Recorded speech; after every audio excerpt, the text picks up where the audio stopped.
Hello students, आप देख रहे हैं टीच फॉर ईच और पढ़ रहे हैं दो चर वाले रैखिक समीकरण युग्म। ये मेरी वीडियो का पार्ट 3 है जो कि आखिरी पार्ट होगा।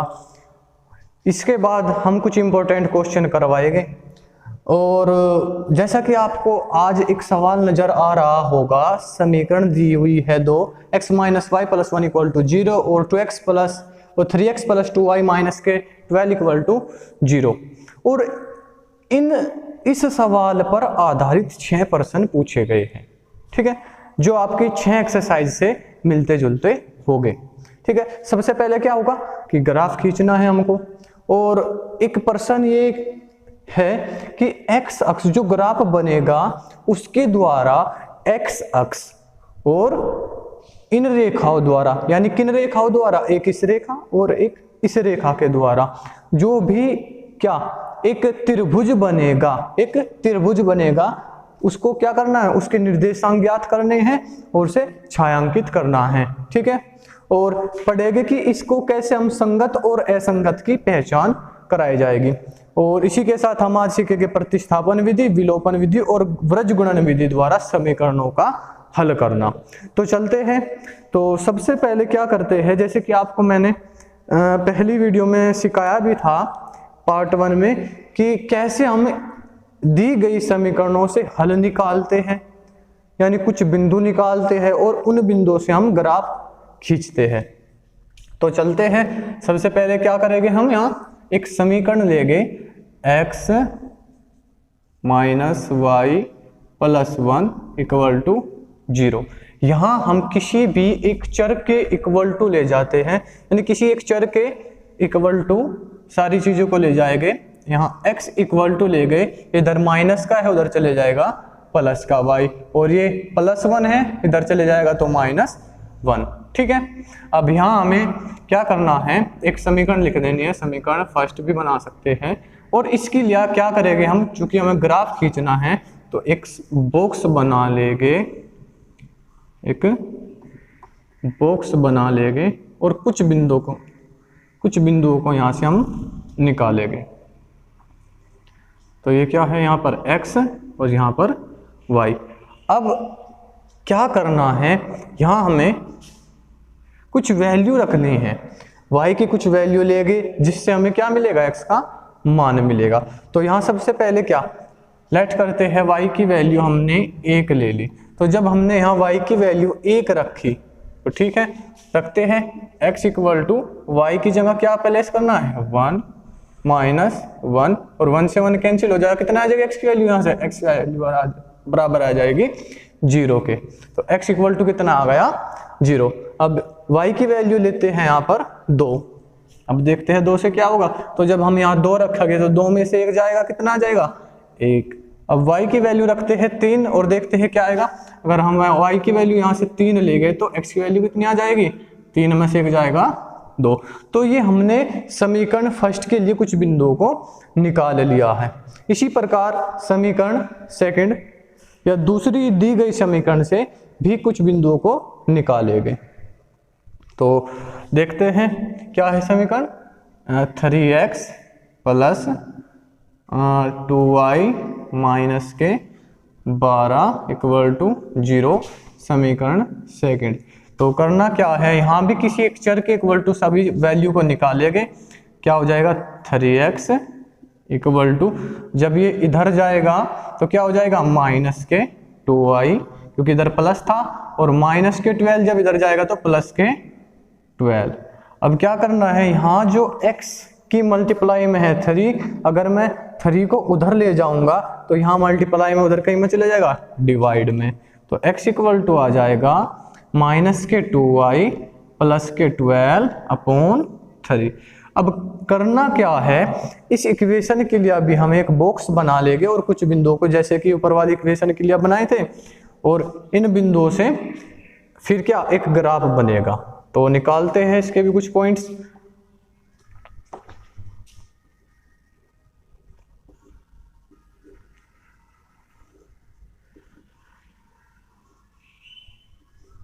रखते हैं यहाँ x यहाँ y, और अब हमें कुछ ऐसी वैल्यू लेनी है y की ताकि ये कंप्लीट पूरा का पूरा क्या हो जाए, सोल्व हो जाए, यानी कुछ ऐसी वैल्यू जो रेशनल ना बचे, यानी परमेय ना रहे। तो यहाँ y की वैल्यू देखते हैं कितनी ले गए। अगर मैं y की वैल्यू यहाँ से 6 ले लूँ तो क्या हो जाएगा, अगर देखते हैं मैं y की वैल्यू 6 2 जा 12, 12 से 12 कट जाएगा और क्या हो जाएगा 0। अगर मैं यहाँ y की वैल्यू 0 ले दी तो x की वैल्यू कितनी हो, सॉरी y की वैल्यू अगर मैंने यहाँ 6 ले दी तो रखते हैं यहाँ -2 मल्टीप्लाई 6, y की जगह 6 प्लस 12/3 और कितना हो जाएगा यहाँ 6 2 जा 12 और प्लस 12/3 और ये कट के कितना आ जाएगा 0। यदि हम y की वैल्यू इस इक्वेशन में, इस इक्वेशन को यहाँ रख देते हैं समीकरण 2 में, ठीक है, 6 रख दे तो x की वैल्यू कितनी आएगी 0। इसी प्रकार अगर हम यहाँ y की वैल्यू कुछ और रख दे, जैसे कि y की वैल्यू मैं यहाँ 3 रख दूँ, तो y की वैल्यू 3 रख दी तो क्या हो जाएगा 3 दूनी 6 माइनस के 6, चलो यहाँ रख के देखते हैं, यहाँ रख दी 3 दूनी 6 और 6 में से 12 जाएगा तो क्या बचेगा 12 में से 6 गए 6/3 और जब इसे ऐसे डिवाइड करोगे तो कितना आ जाएगा 2। यदि y की वैल्यू हम 3 लेते हैं तो x की वैल्यू कितनी आ जाती है यहाँ 2। इसी प्रकार यदि हम y की वैल्यू लेट 0 देन x की वैल्यू क्या आ जाएगी, अगर यहाँ y की वैल्यू 0 पुट कर दे तो क्या आ जाएगी, हाँ y की वैल्यू 0, तो जब 2 की गुना 0 से करेंगे तो 0 हो जाता है 0 और जब इसे 12 से इसको 3 से 12 को भाग देंगे तो कितना आ जाएगा 3 चौक 12, यानी कि यहाँ कितना आ जाएगा 4।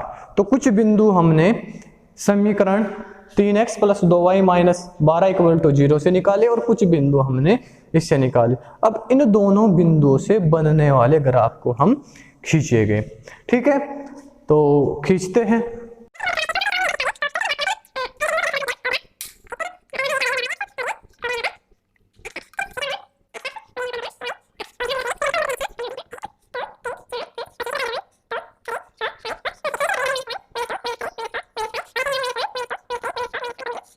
तो अब देखते हैं समीकरण, जो ये पहली वाली समीकरण है x - y + 1 = 0, इसके बिंदुओं को यहाँ कैसे रखा जाता है। हमने सीखा भी था पहली वीडियो में कैसे रखा जाता है, तो देखेंगे।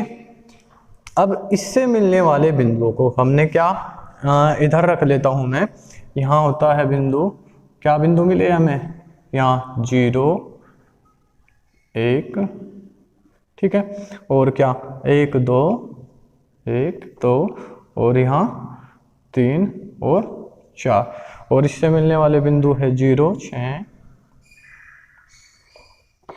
2 3 और 4 0, और इसको क्या हम बिंदु A B C D E F B C D E F मान सकते हैं। लेकिन अच्छा ये यहाँ देखो, यहाँ है 2, क्योंकि C जो बिंदु है वो है 2 और 3, यहाँ गलती से रख दिया गया 2 और 3, ठीक है। तो अब रखते हैं बिंदु A को। बिंदु A की पोजीशन ग्राफ में कहाँ होगी, यानी x की वैल्यू 0 और y की वैल्यू 1 है। x की वैल्यू 0 यहाँ होती है और y की वैल्यू 1 यहाँ होती है। तो बिंदु A कहाँ स्थित होगा, बिंदु A स्थित होगा यहाँ पर। थोड़ा स्पेस कम है, इस वजह से मैं बिंदु नहीं प्रदर्शित करूंगा, केवल A B और C को प्रदर्शित करूंगा। तो अब देखते हैं बिंदु B। बिंदु B कहाँ होगा, बिंदु B 1 और 2, बिंदु B 1 यानी x की वैल्यू 1 और y की वैल्यू 2, बिंदु B कहाँ होगा, यहाँ होगा कुछ थोड़ी सी इस पोजीशन पर, ठीक है। और इसी प्रकार देखते हैं बिंदु C को। बिंदु C कहाँ होगा 2 और 3, यानी x की वैल्यू 2 और y की वैल्यू 3, थोड़े से और ऊपर की ओर, थोड़े से यहाँ पर, ठीक है। अब 3 बिंदु मिल गए, बिंदु A B C समीकरण फर्स्ट के द्वारा, यानी x - y + 1 के द्वारा। अब क्या कर देते हैं, इनसे होकर या इनसे गुजरने वाली रेखा को खींचते हैं, होकर जाने वाली रेखा को खींचते हैं, क्योंकि रैखिक समीकरण एक रेखा को निरूपित करती है। तो ये खिंच गई बिंदु ए बी सी के द्वारा होकर जाने वाली रेखा। इसी प्रकार हम दर्शाते हैं बिंदु डी ई और एफ को। तो बिंदु डी कहाँ होगा? बिंदु डी होगा यहाँ x की वैल्यू 0 और y की वैल्यू कितनी है? 6 है। तो बिंदु डी होगा यहाँ x की वैल्यू 0 और y की वैल्यू 6। तो बिंदु डी कहाँ होगा? कुछ इस जगह पर होगा बिंदु डी। और इसी प्रकार बिंदु ई कहाँ होगा? 2 और 3, यानी x की वैल्यू 2 और y की वैल्यू 3, x की वैल्यू 2 और y की वैल्यू 3। देखो जो बिंदु C है वो ही बिंदु E है। जो बिंदु C था इस समीकरण का वो ही बिंदु E है इस वाली समीकरण का। ठीक है, तो यानी बिंदु C और बिंदु E एक ही बिंदु है। या स्लाइड मतलब या का चिन्ह है। बिंदु C और बिंदु E एक ही बिंदु है। आपको पता चल गया होगा कि इस समीकरण में इस समीकरण में एक उभयनिष्ठ बिंदु हमें मिल गया है। अब बिंदु F को देखते हैं, यानी x की वैल्यू 4 है और y की वैल्यू 0 है। x की वैल्यू 4 है और y की वैल्यू 0 है, ना ऊपर जाना ना नीचे। तो बिंदु F कहाँ होगा? यहाँ होगा। अब हमें 3 बिंदु इसके मिल गए D, E और F। तो बिंदु D, E, F से होकर जाने वाली रेखा को खींचेंगे और क्या होगा देखते हैं। बिंदु D, C और F। तो थोड़ी सी मिस्टेक इसमें ऐसे बन जाती है क्योंकि ये ग्राफ हाथ से खींचा हुआ है और आपको तो ग्राफ पेज एग्जाम में अवेलेबल होगा, तो वहाँ ऐसी मिस्टेक नहीं हो पाएगी। तो चलो ये क्या बना दी हमने? रेखाएं। अब ये रेखा किसकी है? ये रेखा प्रदर्शित करती है x minus y plus 1 equal to 0। और ये वाली रेखा ये होगी 3x प्लस 2y, क्योंकि हमें पता होना चाहिए कौन सी रेखा किसी की। तो अभी जो हमारा पहला क्वेश्चन कंप्लीट होता है कि दी गई समीकरणों से एक ग्राफ खींचना है। तो यहाँ पर क्या किया हमने? ये समीकरण दी गई थी, इससे हमने बिंदुओं को निकाला और बिंदुओं को निकाल के एक ग्राफ को ड्रॉ कर दिया। अब जो दूसरे क्वेश्चन की ओर बढ़ते हैं। दूसरा क्वेश्चन क्या है? एक्स अक्ष और इन रेखाओं से बने त्रिभुज। एक्स अक्ष ध्यान से देखिएगा, एक्स अक्ष और इन रेखाओं किन रेखाओं का मतलब? ये वाली रेखा और ये वाली रेखा से बने त्रिभुज। अब एक्स अक्ष क्या होगा? अगर देखे जा तो आपको दिख रहा होगा एक्स अक्ष क्या है? ये वाली लाइन है, ये वाली लाइन है। और ये रेखा क्या है? इन रेखाओं की बात, तो एक तो रेखा यह है x minus y plus 1 equal to 0 और एक ये नीचे दी गई है। तो इन रेखाओं के द्वारा और x अक्ष के द्वारा एक त्रिभुज बना हुआ आपको दिख रहा होगा। ठीक है, तो ठीक इसी त्रिभुज की बात कर रहे हैं हम, जो आपको ये त्रिभुज मिला है यहाँ पर, ये वाला। ठीक है, तो बने त्रिभुज के शीर्षों के निर्देशांक ज्ञात कीजिए। शीर्षों यानी कि शीर्ष। ठीक है, ये वाला कोना, ये वाला कोना और ये वाला कोना। तो क्या करना है? बने त्रिभुज के शीर्षों के निर्देशांक ज्ञात कीजिए। तो आपको पता होगा कि अगर मैं दूसरे सवाल का सॉल्यूशन ही कर दूं तो पहले का तो सॉल्यूशन क्या होगा ये। अब सेकंड क्वेश्चन का अगर मैं सॉल्यूशन पे चलूं तो देखेंगे, शायद यहाँ आपको नहीं दिखेगा, तो क्या कर लेता हूँ मैं, इन बिंदुओं को थोड़ा सा रफ कर देता हूँ। ये तो अब क्या करते हैं, चलते हैं दूसरे क्वेश्चन के हल की ओर। तो जैसा कि इसने कहा है कि एक्स अक्ष और इन रेखाओं से बने त्रिभुज के शीर्षों के निर्देशांक ज्ञात करने हैं। तो शीर्ष क्या है? एक तो शीर्ष है सी वह ई। 3 शीर्ष है। त्रिभुज में कितने शीर्ष होते हैं? 3 शीर्ष होते हैं। एक तो क्या है? सी और ई। दूसरा शीर्ष क्या है? एफ। और तीसरा शीर्ष क्या है? तीसरा शीर्ष है यहां से होता हुआ जा रहा है। ठीक है, यहाँ, यानी कि यहाँ पर हमें कोई वैल्यू निकालनी पड़ेगी, क्योंकि ये इस x पर तीसरा जो शीर्ष है, यानी कि अभी इसका कुछ नाम भी नहीं ड्रॉ किया तो, लेकिन इसको लिख लेते हैं। बिंदु C क्या है? बिंदु C है हमारा 2 और 3, यानी ये होगा पहले शीर्ष का आंसर। और बिंदु F क्या है? बिंदु F है क्या? 4, क्योंकि x की वैल्यू 4 है और y की वैल्यू 0, ये होगा हमारा दूसरे वाला बिंदु। अब बात करते हैं ये जो तीसरा शीर्ष है इसकी वैल्यू कैसे फाइंड करेंगे, क्योंकि यहाँ पर अगर हम देखें यहाँ होता है किसकी वैल्यू, यहाँ इस अगर इस रेखा की बात या इस x अक्ष की बात करूँ तो यहाँ x की तो वैल्यू कोई ना कोई होगी, लेकिन y की वैल्यू यहाँ नहीं होगी। तो अगर हम सीधे सीधे भी ड्रॉ करें एफ जी और इसको मान लेते हैं हम एफ और इस बिंदु को मान लेते हैं हम जी, तो अगर इसको जी भी लेट करें तो इस बिंदु पर y की वैल्यू तो 0 होगी, लेकिन x की वैल्यू यहाँ क्या होगी।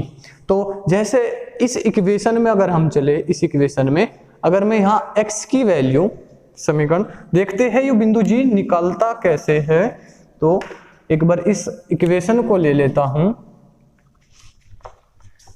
x minus y plus 1 equal to 0। तो हमें पता चल गया है कि यहाँ x की वैल्यू कितनी है? 0 है। x की वैल्यू कितनी है? 0। तो x की जगह क्या रख दिया? 0 माइनस y की वैल्यू हमें निकालनी है और प्लस 1 इक्वल टू 0। अगर मैं अब की वैल्यू 0 है तो x minus 0 plus 1 equal to 0। अब अगर इसे सोल्व करेंगे तो यहाँ से आ जाएगा x इक्वल टू माइनस के 1, यानी x की वैल्यू कितनी आ जाएगी? माइनस के 1। तो थोड़ा सा जैसे मैंने पहले ही बताया था ग्राफ में मिस्टेक हो सकती है, यहाँ जरूरी है अगर ये वाली लाइन जाएगी तो यहाँ माइनस के 1 पॉइंट होगा, तो यानी बिंदु जी क्या होगा? माइनस के 1 और 0। तो इसी के साथ हमने दो क्वेश्चनों को सोल्व किया। एक क्वेश्चन था पहला ग्राफ खींचे, दूसरा क्वेश्चन है कि x अक्ष और इन रेखाओं से बने त्रिभुजों के शीर्षों के निर्देशांक ज्ञात कीजिए और जो त्रिभुज बना है उसे छायांकित कीजिए। तो आप किसी भी तरह से इसको छायांकित कर सकते हैं, जैसे मैं इसको छायांकित करूंगा थोड़ा सा इससे, तो किसी भी तरह से आप इस त्रिभुज को छायांकित कर सकते हो। ये हो गया त्रिभुज वाला भाग छायांकित, ठीक है। तो कैसे भी, या आप हल्की हल्की पेंसिल से भी इसको क्या कर सकते हो? छायांकित कर सकते हो। अब देखेंगे कि जो तीसरा क्वेश्चन है कि जो हमारा ये क्वेश्चन दिया गया है, ये जो दो रेखाएं हैं ये आपस में संगत होगी या असंगत होगी। तो जैसा कि मैंने आपको पहले पार्ट में भी समझाया था, दूसरे पार्ट में भी समझाया था, अगर दो रेखाएं आपस में कहीं भी मिलती है तो वे क्या होती हैं? संगत। अगर वे दो रेखाएं आपस में नहीं मिलेगी, कभी नहीं मिलेगी, तो वे असंगत। और असंगत केवल एक ही कंडीशन में होता है, जब रेखाएं समांतर होती है। दो कंडीशन में क्या होता है? संगत होता है। फिर से रिपीट कर रहा हूं, दो कंडीशन में क्या होता है? संगत होती है। कौन कौन सी कंडीशन है? एक तो संपाती है और एक प्रतिच्छेदी। तो ये वाली कौन सी कंडीशन है? ये है प्रतिच्छेदी, प्रतिच्छेदी कंडीशन। अगर कोई चीज प्रतिच्छेदक है तो ये क्या होगी? तो तीसरे क्वेश्चन का आंसर क्या होगा? तीसरे क्वेश्चन का आंसर होगा कि हल होगा, या इसका सीधा आंसर भी लिख सकते हैं कि चूंकि रेखाएं परस्पर एक दूसरे को काटती है अतः, ठीक है, अतः रेखाएं संगत होगी, संगत होगी। चूंकि रेखाएं परस्पर एक दूसरे को काटती है, ऐसा भी लिख सकते हैं चूंकि रेखाएं प्रतिच्छेदी है अतः रेखाएं संगत होगी। अब सीखते हैं प्रतिस्थापन विधि, विलोपन विधि और व्रज गुणन विधि, जिनके जैसे प्रतिस्थापन विधि है इसकी केवल एक एक्सरसाइज मिलेगी, ठीक है। इसी प्रकार एक अलग से एक्सरसाइज विलोपन विधि की मिलेगी और अलग से एक एक्सरसाइज व्रज गुणन विधि की मिलेगी। तो इनको हमें क्या करना है, ध्यान से सीखना है, ठीक है। तो चलते हैं, अब इसको सब में रब कर दूंगा, आप इसका स्क्रीनशॉट भी ले सकते हो। तो चलते हैं, इस टॉपिक को आगे बढ़ाते हैं और सीखते हैं प्रतिस्थापन विधि। तो आप को दो समीकरण दी होगी, जैसे कि ये दे रखिए, इसको मान लेंगे x minus y plus 1 equal to 0 समीकरण फर्स्ट, और इसी प्रकार 3x प्लस के 2y माइनस के 12 इक्वल टू मान लेंगे 0 समीकरण सेकंड। अब क्या करना है, हमें सीखनी है प्रतिस्थापन विधि। तो स्टार्टिंग कहीं से करनी है, हम कोई भी समीकरण, दी गई किसी भी समीकरण को लेकर चलेंगे और उसमें से किसी एक चर की वैल्यू निकाल लेंगे। जैसे मैं समीकरण फर्स्ट को लेकर चलूंगा यहाँ, तो यहाँ क्या करते हैं, यहाँ होता है समीकरण, ऐसे लिखेंगे समीकरण फर्स्ट से। तो ध्यान से सीख लेना है। तो क्या हो जाएगा, यहाँ x की वैल्यू निकालते हैं, x इधर रख लेंगे और बाकी सबको उधर ले जाएंगे। तो x इक्वल टू हो जाएंगे माइनस, तो ये हो जाएगा प्लस के y और ये हो जाएगा माइनस के 1। प्लस लिख लो या ना लिख लो, एक ही बात होती है। और इसे क्या मान लेंगे हम, समीकरण थर्ड, यानी कि ऐसे थर्ड। तो अब क्या करना है, प्रतिस्थापन का मतलब क्या होता है। प्रतिस्थापन का मतलब होता है किसी एक स्थान पर रखी वस्तुओं को दूसरी स्थान पर रख दे, यानी उसका स्थान को प्रतिस्थापन कर दे, यानी जो वहां है उसको दूसरे पैलेस पर कहीं रखा जाए। तो यहां से x की वैल्यू को हम क्या करेंगे, x की वैल्यू यहाँ कितनी है, y माइनस के 1, इसको हम समीकरण सेकंड में प्रतिस्थापित करेंगे, किसकी जगह, x की जगह। तो यहां क्या लिखेंगे, x का मान समीकरण सेकंड में, क्योंकि फर्स्ट में तो रखेगा तो फिर से वही बात आ जाएगी, समीकरण सेकंड में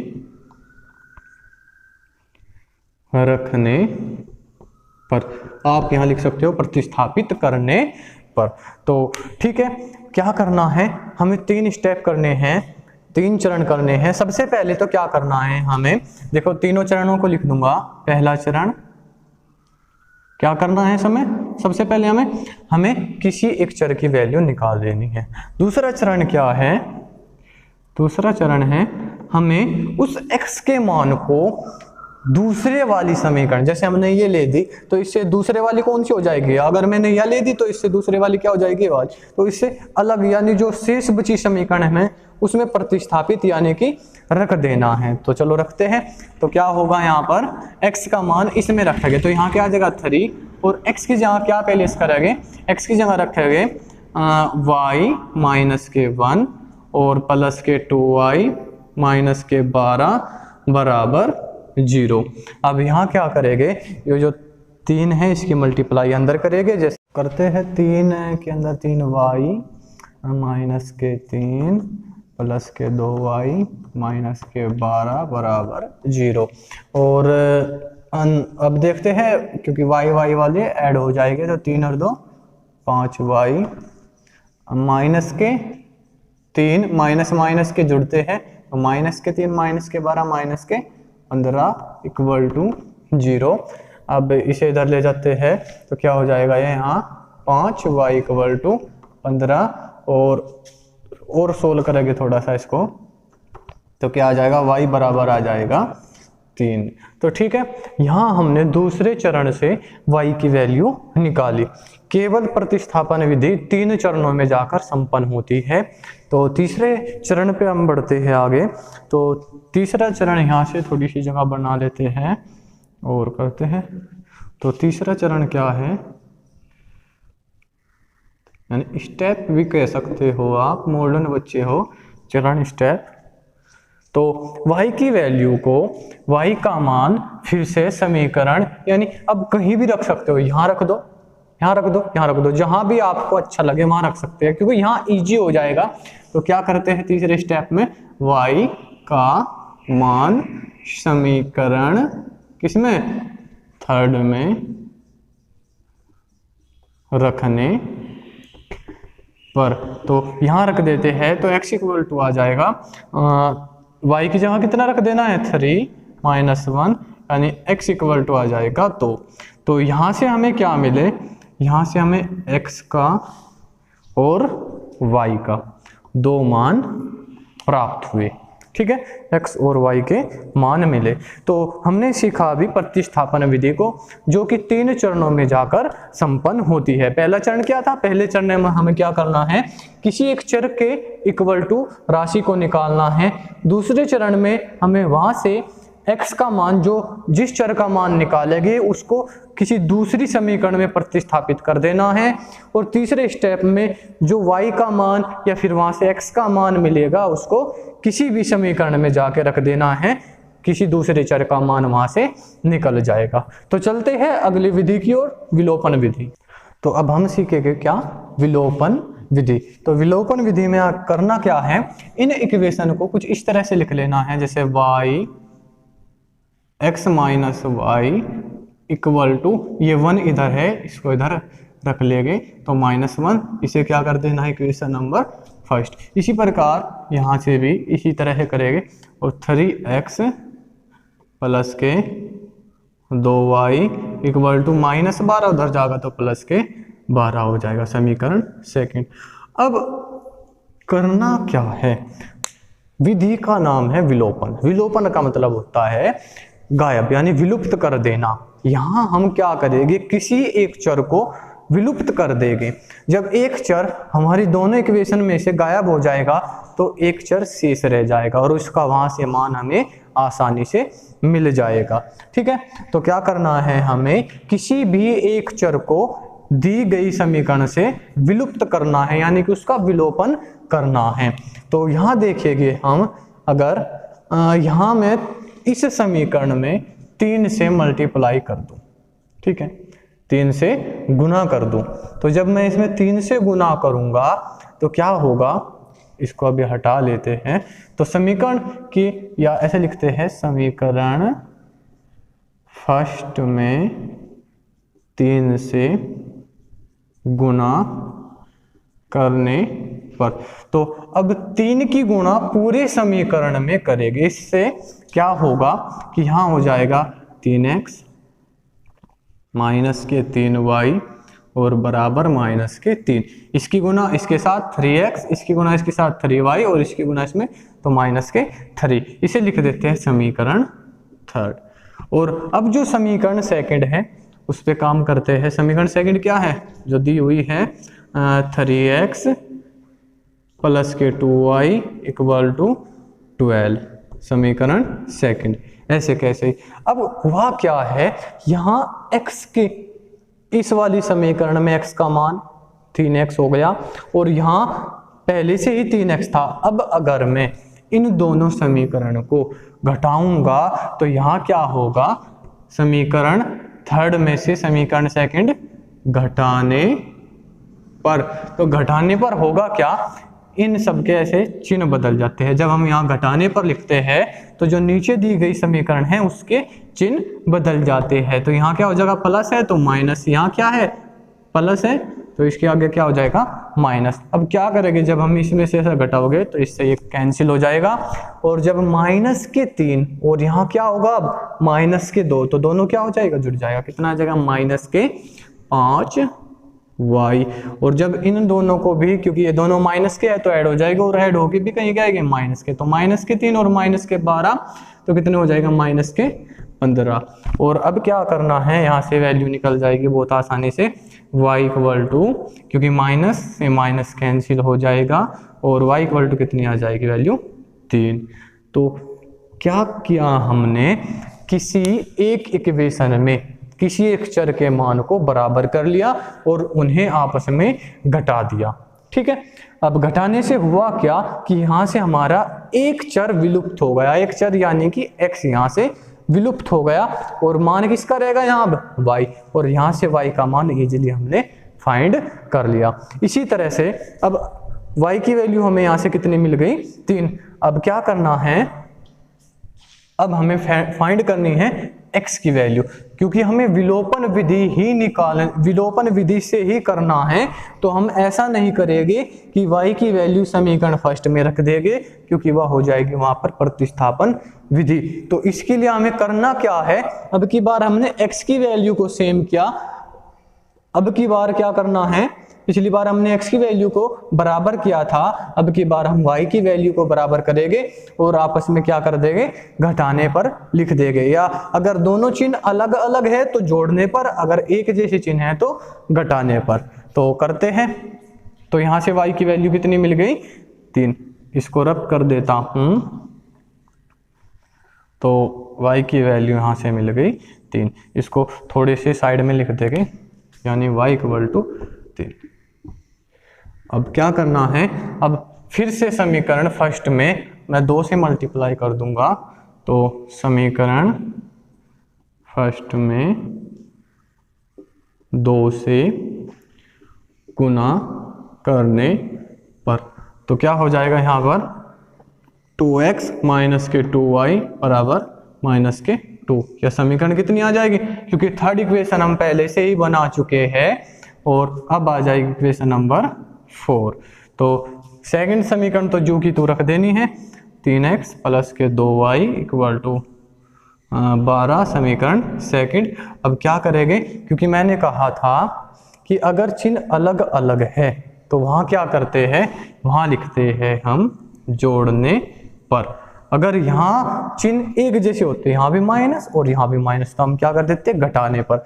तो अब चूंकि चिन्ह जो सेम यानी दोनों चर एक जैसे है और उनके चिन्ह अलग अलग है, तो यहाँ लिखेंगे हम जोड़ने पर। और जोड़ने पर होगा क्या, ये दोनों कैंसिल हो जाएंगे और ये कितना हो जाएगा 3 और 2 5x, और यहाँ कितना हो जाएगा, जोड़ रहे हैं तो 12 में माइनस के 2 जोड़ोगे तो कितना आ जाएगा प्लस के 10। अब इससे निकालेंगे वैल्यू तो 5 और 2 ने 10, यानी x बराबर कितना आ जाएगा यहाँ पर 2। ठीक है, तो ये हमने सीखी विलोपन विधि द्वारा x और y के मान हल करने। ठीक है, क्या करना होता है इसमें सबसे पहले किसी एक चर को विलुप्त करते हैं, फिर दूसरे चर को विलुप्त करते हैं, और वो हम कैसे करते हैं, मल्टीप्लाई करके उस चर के गुणांक को बराबर कर लेते हैं। ठीक है, तो अब चलते हैं हमारी आज की आखिरी विधि वृज गुणन विधि की ओर। तो चलते हैं आज की आखिरी विधि वृज गुणन की ओर, और देखेंगे कि वृज गुणन विधि से हम x और y के मान कैसे निकालते हैं। तो वृज गुणन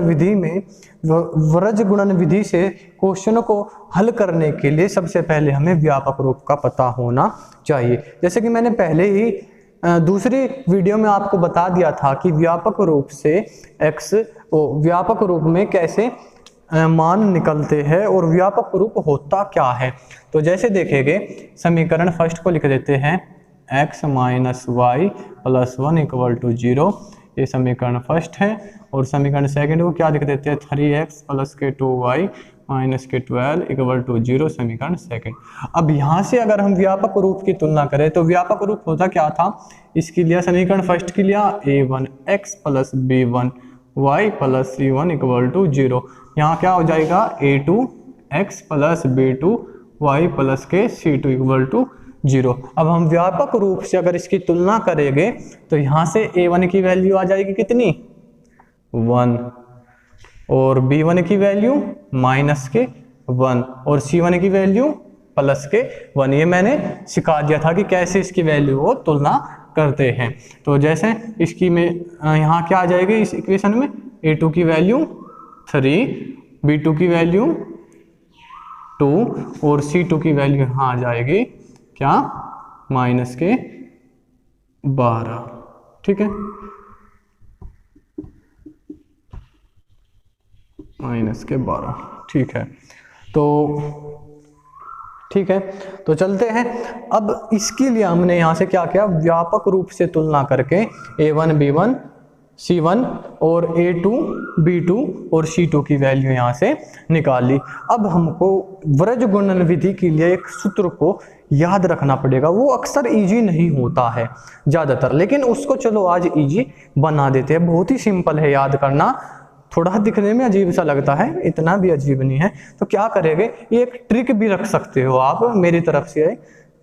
तो क्या करना है आपको, यहाँ लिख देना है 1, यहाँ x और x के बाद में आया y, ठीक है।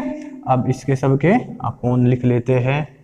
क्या करना है, जैसे ABC लिखते हैं हम, क्या कहीं यहाँ दिखा दो ABC, तो पहले क्या आता है AB का पेयर, फिर BC का पेयर, ठीक है ना। क्या आता है AB का पेयर, BC का पेयर, और फिर क्या आता है AC का पेयर या CA का पेयर, AB BC और CA। तो लिख देते हैं AB, यहाँ भी AB, यहाँ BC और यहाँ क्या आ जाएगा CA। अब रखना क्या याद है आपको, 12 21 12 21। तो क्या कर देना है यहाँ 12 21, ठीक है। इसको अच्छे से लिख देंगे AB यानी कि 21, यहाँ क्या करना है 12 और 21, यहाँ क्या करना है CA 12 और 21, और बीच में क्या लगा देना है माइनस। ये हो गया हमारा सूत्र याद, और इक्वल टू के निशान। तो इस तरह से हमने इतने बड़े वाले सूत्र को ट्रिक की सहायता से याद कर लिया। अब हम ये नहीं भी चलेगा कहाँ A B और कहाँ C आएगा, कहाँ A1 कहाँ A2 कहाँ B2 आएगा। सिंपली क्या करना है 1 XY लिख देना है, सबके अपोन कर देना है, और क्या AB BC और CA लिख देना है, और लिख के क्या कर देना है AB यानी 12 21 12 21 12 21 लगा देना, और बीच में माइनस का निशान। तो अब क्या करेंगे, अब इधर से A1 B1 की वैल्यू A2 B2 की वैल्यू इसमें पुट कर देंगे। तो क्या करेंगे 1 अपॉन, यहाँ A1 की वैल्यू कितनी है, A1 की वैल्यू कितनी है 1 मल्टीप्लाई B2 की वैल्यू कितनी है 2 माइनस बीच में A2 की वैल्यू कितनी है, A2 की वैल्यू 3, B1 की वैल्यू माइनस के 1 equal to x upon B1 की वैल्यू कितनी है, B1 की वैल्यू माइनस के 1 गुना C2 की वैल्यू माइनस के 12, बीच में माइनस है। अब इसी प्रकार C2 की वैल्यू होगी, B2 की वैल्यू कितनी है, B2 की वैल्यू 2 मल्टीप्लाई C1 की वैल्यू कितनी है 1 equal to y upon C1 की वैल्यू रखते हैं 1 मल्टीप्लाई A2 की वैल्यू कितनी है, A2 की वैल्यू है 3 माइनस, अब इसी प्रकार C2 की वैल्यू कितनी है, C2 की वैल्यू माइनस के 12 और गुना, और CA1 की वैल्यू है 1। अब जल्दी से इसको सोल्व कर लेते हैं। तो क्या आ जाएगा यहाँ 1 अपॉन 2 गुना 1 2 और माइनस के 3, और माइनस यहाँ पहले से भी है, माइनस माइनस की multiply plus 3 Ekam 3 equal to, यहाँ क्या करेंगे 12 माइनस माइनस की पहले गुना कर लेते हैं, तो कितना आ जाएगा 12, और यहाँ कितना आ जाएगा माइनस के 2। इसी प्रकार यहाँ क्या करेंगे, यहाँ y अपॉन 3 और माइनस माइनस के मल्टीप्लाई प्लस और 12। अब करना क्या है, थोड़ा सा और इसको सोल्व कर लेना है। 1 अपॉन 3 और 2 5 बराबर x अपॉन 12 में से 2 गया 10 इक्वल टू y अपॉन कितना आ जाएगा 12 और 3 15। बस अब यहाँ हमारा सवाल बिल्कुल समाप्त होने वाला है। इतना क्या है, अब हमें यहाँ से एक बार x के इक्वल टू इसको ले लेना है, ठीक है। तो यहाँ क्या करेंगे x बटे 10 बराबर 1/5, और इसकी जब गुना क्या, सबसे पहले इस बॉक्स को जैसे मैंने बना लिया इसको ले लेना है, और यहाँ से x की वैल्यू आसानी से निकल जाएगी। कितनी आ जाएगी, ये यहाँ 10 क्या है, यहाँ डिवाइड में उधर जाएगा मल्टीप्लाई में, तो x इक्वल टू कितना आ जाएगा 10/5, यानी कि जब हम इसे सोल्व करेंगे तो कितना आ जाएगा x की वैल्यू आ जाएगी, इससे से डी काट दो, कितनी आ गई 2। ठीक है, इसी प्रकार अब की बार क्या करना है, इस y को y वैल्यू जो y वाली वैल्यू है इसको फिर से इसी के साथ कंपेयर कर दे। एक बार तो x वाले के साथ ताकि x का मान निकल जाए, एक बार y वाले से ताकि y का मान निकल जाए। तो करना क्या है, अब की बार क्या लेंगे हम, y/15 इक्वल टू 1/5, और यहाँ से वही काम करना है, इधर डिवाइड उधर मल्टीप्लाई, तो y इक्वल टू आ जाएगा 15/5 और सोल्व करेंगे कितना आ जाएगा y बराबर 3। तो यहाँ से हमने क्या, वृज गुणन विधि द्वारा x और y के हल निकाले। वृज गुणन विधि थोड़ी सी बड़ी होती है, लेकिन ये जटिल सवालों के लिए आसान कर देती है, यानी जटिल सवालों को भी आसान कर देती है। तो आज हमने पूरी चीज यानी पूरे चैप्टर यानी 2 चर वाले रैखिक समीकरण युग्म चैप्टर के छोड़कर एक एक्सरसाइज, अभी एक एक्सरसाइज शेष है, बाकी सभी चीज को डिस्कशन किया। ठीक है, बाकी सभी चीज को डिस्कशन किया। जिस तरह के सवाल यहाँ से 6 तरह के सवाल पूछे जा सकते हैं आपके एग्जाम में, और किस तरह से हमको उनको सोल्व करना है, ये एक वीडियो आपको 6 तरह से पूछे जाने वाले सवाल को सोल्व करने में मददगार होगी। तो आज जैसा कि मैंने आपको पहले ही बताया था, ये मेरी वीडियो का तीसरा पार्ट है और शायद यही आखिरी पार्ट भी हो। आज से अगर बाद में मैं कोई वीडियो बनाऊंगा तो मोस्ट इम्पोर्टेंट 10 क्वेश्चन उठाऊंगा और वे आपको एक्सप्लेन करूंगा। अब बेसिक बिल्कुल यहाँ पूरा एंड हो चुका है, थोड़ा सा एक टॉपिक है वो तभी उन क्वेश्चनों के बीच में हम डिस्कशन कर लेंगे। तो चलते हैं और मिलते हैं अगले चैप्टर के लिए या उन 10 क्वेश्चनों के साथ।